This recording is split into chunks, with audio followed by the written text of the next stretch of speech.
अस्सलाम वालेकुम डॉक्टर नवीद अख्तर। उम्मीद है आप लोग खैरियत से होंगे। ये वीडियो जो पाकिस्तान आर्म फोर्सेस हैं, पाकिस्तान की डिफेंस फोर्सेस जिसमें पाकिस्तान एयरफोर्स, नेवी, आर्मी तीनों शामिल हैं, ये उनके लोगों के लिए उनकी जो तनख्वाह और अलाउंसेस के जो मसाइल थे, उनके जो सवालात थे उसके बारे में। इस पर मैंने पहले भी काफ़ी वीडियोस बनाई हैं और कन्वेंस अलाउंस के बारे में खासकर जो पिछली वीडियो बड़ी डिटेल से बनाई है, उसके बावजूद भी आपके बहुत से सवालात थे, तो उनको इस वीडियो में हम एड्रेस करेंगे। इस वीडियो को अपने गौर से देखना, आपके बहुत से सवालात के जवाब जो आपके ज़हन में हैं या आप जो कमेंट्स में लिखते हैं वो मिल जाएँगे। कौन सा अलाउंस बढ़ा है, कौन सा अलाउंस नहीं बढ़ा, कौन सा अलाउंस मिलने का चांस है, नहीं है, इसका लग गया, उसका लग गया। जैसे आप कहते हैं डिस्टर्बेंस अलाउंस, सीआईएलक्यू, जर्नी अलाउंस, इस तरह से आप बातें करते हैं, तो उसको मैंने ना इस वीडियो में दोबारा एक अच्छे तरीके से आपको समझाने की कोशिश की है।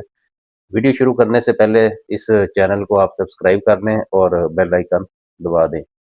आप लोगों के बहुत से सवालात थे जिनमें आप में से कुछ लोगों ने कहा था कि हमें 7% इंक्रीज मिला है लेकिन पिछली बेसिक पे मिला है, तो ये क्यों है? कुछ लोगों ने कहा कि उन्हें डिस्टर्बेंस अलाउंस जो है वो नहीं मिला। कुछ लोगों ने कहा कि उनको सीआईएलक्यू नहीं मिला। कुछ ने कहा उनको कन्वेंस अलाउंस नहीं मिला। कुछ ने कहा उनको जर्नी अलाउंस नहीं मिला। तो इस तरह से मुख्तलिफ हैं। इस वीडियो में हम कोशिश करेंगे कि सबको थोड़ा थोड़ा देख लें। सबसे पहले हम देखते हैं कि जो चीज़ें आपसे प्रपोज की गई थी आपके मिलिट्री के लिए कि आपको कौन कौन से अलाउंसेस मिलेंगे, पहले हम वो देखते हैं और फिर देखते हैं क्या वो आपको मिले हैं कि नहीं मिले। तो जैसे कि ये आपके सामने इसमें पहले नंबर पर जो लिखा है न्यू पे स्केल 2026 आएंगे, मर्ज करके 2022 और 25 का जो एडहाक है। उसके बाद नंबर 2 पे लिखा है grant of 7% adhoc relief allowance on running basic. Number 3 पर लिखा है disturbance pay of JCO soldiers, ये बढ़ेगी 200% तक। नंबर 4 पर लिखा है सीआईएलक्यू आपका बढ़ेगा 100% तक। बट मैन अलाउंस नंबर 5 पर लिखा है ये बढ़ेगा आपका 2200 रुपया, 1800 से हो जाएगा 4000। उसके बाद डेंजर मनी अलाउंस की बात की गई है और फिर नीचे बाकी छोटे छोटे अलाउंसेस की बात है। तो इनको हम देख लेते हैं एक करके। सबसे पहले हम बात करते हैं कि 7% इंक्रीज आपको मिला है कि नहीं मिला। तो आप में कुछ लोग कह रहे थे कि उनको मिला है लेकिन पिछली बेसिक में मिला है। मेरा ख्याल कि ऐसी बात नहीं है। आप सब लोगों को जो मिला है वो नई बेसिक पे मिला है, नई रनिंग में मिला है। अगर किसी को पुरानी पे मिला है तो वो उनके अकाउंट वालों की आप कह लें गलती है। ये कंफर्म है कि जो 7% मिला है वो नई बेसिक जो आपकी बनी है 2026, ये उस पर मिला है। अभी बात करते हैं डिस्टर्बेंस अलाउंस की। डिस्टर्बेंस अलाउंस के बारे में क्या लिखा था जी? ये लिखा है जी disturbance allowance, disturbance pay of JCO soldier NCs and equivalent will be enhanced by 200% of existing rate. इसमें कहा गया कि आपकी जो डिस्टर्बेंस पे है वो आपको मिलेगी कितनी? 200% इंक्रीज के साथ, यानी दोगुना इंक्रीज इसमें आ जाएगा। तो ये कितनी होती है इसका भी नोटिफिकेशन आप कह लें या इसका भी आ गया है और बहुत से लोगों को ये मिल गई है। आर्मी के लोग ज़्यादातर कह रहे हैं कि उनको नहीं मिली। अगर नहीं मिली तो मिल जाएगी। ये मिलेगी कितनी, वो भी रिवाइज होके आ गए। जैसे ये आपके सामने ये पहले नंबर पर ही देखें जी, लिखा है disturbance pay of JCO soldier. JCO and equivalent को पहले थी 610 रुपये, अभी बढ़कर हो गई है 1800 रुपये। सोल्जर और एनसीज की थी पहले 485 रुपये, अभी बढ़कर हो गई है 1455 रुपये।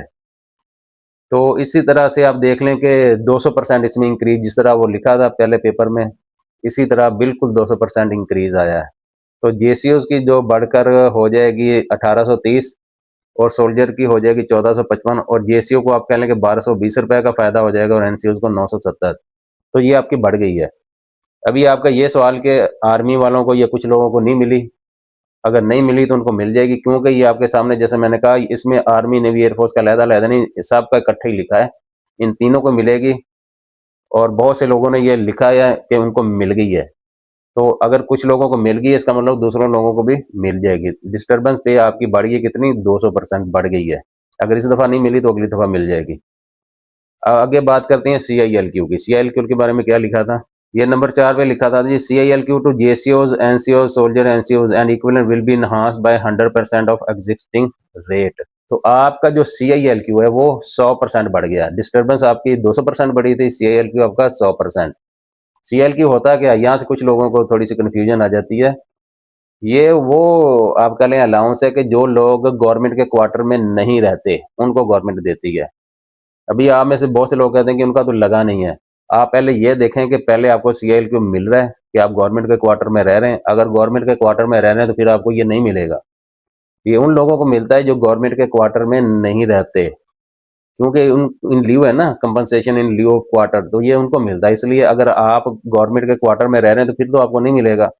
अगर आप लिविंग इन रह रहे हैं, गवर्नमेंट के क्वार्टर में नहीं रह रहे, तो फिर आपको मिलेगा। और कितना मिलेगा ये भी आपके सामने है। जैसे ये लिखा है, CLQ JCO इक्विवेलेंट जो था पहले था 2300, बढ़कर हो गया 4600। एनसीओज का पहले था 1542 रुपये, अभी हो गया 3084। सोल्जर का था 1215, अभी हो गया 2430। एनसीज का था 800, हो गया 1600। तो इस तरह से आपका बिल्कुल 100% ये बढ़ गया है। और अगर आपको नहीं मिला, बहुत से लोगों को ये मिल चुका है। और इसमें भी एयरफोर्स नेवी आर्मी का अलहदा नहीं, सबका ही बड़ा है। जैसे आपके सामने इसमें अलहदा नहीं लिखा, सबका इकट्ठा ही लिखा है। तो अगर एयरफोर्स को मिल गया है या नेवी को मिल गया है, तो आर्मी रहती है उसको भी मिल जाएगा। अगर आपको नहीं मिला तो अगले माह लाजमी मिलेगा, 100% मिलेगा, क्योंकि इसमें सिर्फ एयरफोर्स का जिक्र या नेवी का नहीं है, इसमें तीनों फोर्सेज का इकट्ठा ही है। तो कितना मिला है? 100%। अगर आपका 2300 था तो 2300 आपको और मिल जाएगा। अगर 2000 था तो 2000 और मिल जाएगी, यानी बिल्कुल 100% ये बढ़ा है। अभी आगे बात करते हैं बैटमैन अलाउंस की। यह देखिए, बैटमैन अलाउंस जैसे लिखा है नंबर 5 पर, batman allowance to JCO soldiers फतीज and equal in lieu of batman will be enhance from 1800 to 4000। तो ये भी हो गया आपका। और इसमें भी एयरफोर्स नेवी आर्मी का अलग-अलग नहीं है, ये इकट्ठा ही है। ये पहले देखें, आपका 1800 था और बढ़कर कितना हो गया 4000। तो ये, लेकिन ये सबको नहीं मिलता, आपको पता है, ये सिर्फ जेसीओज को मिलता है। और जिनका पहले था 1800, वो हो गया 4000, यानी 2200 रुपया इसमें भी वो बढ़ चुका है। और ये 100% बढ़ चुका है। अगर नहीं बढ़ा तो अगले माह बढ़ जाएगा, लेकिन ये बढ़ चुका है। फिर आ गया था danger money allowance. Danger money allowance का क्या लिखा था जी? ये 6 नंबर पर लिखा, danger money shall be revise granted as follows. इसमें आप देखें ना, जैसे आपके सामने ये आ रहा ABCD, इसमें आर्मी, नेवी, एयरफोर्स और इस तीनों का ही जिक्र है। और इसमें कैटेगरीज ऑफिसर जैसे सोल्जर, जो पहले 360 था उसका 6000 हो गया, जो 215 था उसको चेंज करके 3750, 415 को 3। तो इसमें भी आप देखें कि ये तीनों फोर्सेज का जिक्र है इसमें, नेवी का भी जिक्र, एयरफोर्स का भी जिक्र, लेकिन ये सबको नहीं मिलता। ये डेंजर मनी जो अलाउंस है, ये सिर्फ उन लोगों को मिलता है जो उस एनवायरनमेंट में काम करते हैं। बहरहाल ये बढ़ गया, जिन लोगों को ये मिलता था उनको रिवाइज होकर ये मिलेगा। बाकी था कन्वेंस अलाउंस। कन्वेंस अलाउंस अभी तक किसी को भी नहीं मिला। मैंने पिछली वीडियो, अगर आपको इसमें डिटेल चाहिए तो जो मेरी पिछली वीडियो उसको देख लें, उसमें मैंने डिटेल से बताया। बहरहाल ये आपको मिलेगा, क्योंकि मैंने बताया था जितना सिविल का है उतना ही आपका, और तीनों फोर्सेज का उतना ही है। वो कितना बड़ा है, वो अगर आपका स्केल था 1 से लेकर 4 तक, तो पहले आपको मिलता था 1785 रुपये, अभी मिलेगा 2678 रुपया। तो स्केल 1 से लेकर 4 तक 893 रुपये आपको ज़्यादा मिलेंगे। स्केल 5 से लेकर 10 तक पहले 1932 था, अभी मिलेगा 2898। तो इसमें आपको जो स्केल 5 से 10 तक 966 रुपये ज़्यादा मिलेंगे। स्केल 11 से 15 तक पहले मिलता था 2856 रुपये, अभी मिलेगा 4284 रुपये। तो 10 से 15 स्केल को 1428 रुपये ज़्यादा मिलेंगे। और स्केल 16 एंड अबव पहले था 5000, उसको मिलेगा 7500। तो स्केल 16 को और उससे ऊपर को 2500। ये अभी किसी को नहीं मिला, लेकिन मिलेगा। मिलेगा क्यों, उसकी आप अगर डिटेल जानना चाहते हैं तो वो आप मेरी जो पिछली वीडियो उसको आप गौर से देख लें। फिर ये आपने एक कमेंट में लिखा था कि अगर जो पेंशनर्स हैं, जो मिलिट्री के पेंशनर, क्या उनको कन्वेंस अलाउंस मिलेगा? तो उनको कन्वेंस अलाउंस नहीं मिलेगा। पेंशनर्स को कन्वेंस अलाउंस या किसी किस्म का इस तरह का अलाउंस नहीं मिलता। तो उम्मीद है आपको बात समझ आ गई। नहीं फिर आप सुन लें कि कुछ जो अलाउंसेज होते हैं ना, वो इकट्ठे होते हैं। मैंने बार बार आपको बताता हूँ, वो अगर एयरफोर्स का बढ़ता है, एयरफोर्स के आदमी का बढ़ता है, तो नेवी का भी बढ़ता है और आर्मी का भी बढ़ता है। जैसे मैंने कहा था कि आपका ये कन्वेंस अलाउंस, अगर उनका बढ़े, एक का बढ़ा दूसरे का बढ़ेगा। अगर CIL को एक का बढ़ा है, दूसरे का भी बढ़ेगा। इसी तरह अगर आपका जो डिस्टर्बेंस अलाउंस है, एक का बढ़ा है तो दूसरे का भी बढ़ेगा। ये नहीं हो सकता कि एयरफोर्स का बढ़ गया या नेवी का बढ़ गया तो आर्मी का नहीं बढ़ेगा। आप देख लें, आपकी अमाउंट एक जैसी है, एक शरह से आपको मिलता है, तो एक शरह से ही ये बढ़ता है। अगर एक का बढ़ गया तो ये अच्छी बात है कि ये कंफर्म हो गया कि आप लोगों का भी बढ़ेगा। इसमें परेशानी की ज़रूरत नहीं, बल्कि इससे आपको ये उम्मीद लग जानी चाहिए कि अगर उसको मिल गया है ना, आप तीनों फोर्सेस में से एक को, तो फिर बाकियों को भी लाजमी मिलेगा। इससे ये आप ये नतीजा अखज़ करें। तो ये अलाउंसेस के बारे में, बाकी जो छोटे छोटे अलाउंसेस हैं उनको मैंने जिक्र नहीं किया, वो भी बहरहाल बढ़ गए हैं। जैसे किसी का गुड कंडक्ट पे होती है 100-200 रुपया, या किसी पोजीशन की वजह से, वो उसका मैंने इसलिए जिक्र नहीं किया कि वो बहुत से 50-100 रुपये का वो होता है वो, लेकिन वो भी बढ़ गए हैं। तो इस तरह से उम्मीद है कि आपको ये चीज़ें समझ में आ गई हैं। अगर फिर भी आप समझते हैं कि आपको समझ नहीं आया, तो उसको कमेंट्स में लिखें। कमेंट्स में लिखें तो मैं कोशिश करूँगा कि फिर उन चीज़ों का आपको अच्छे तरीके से जवाब दूँ, या एक नई वीडियो अगर समझूँगा कि बनानी चाहिए तो वो बना दूँगा। इस चैनल को आप लाज़मी सब्सक्राइब कर लें और बेल आइकन दबा दें। शुक्रिया।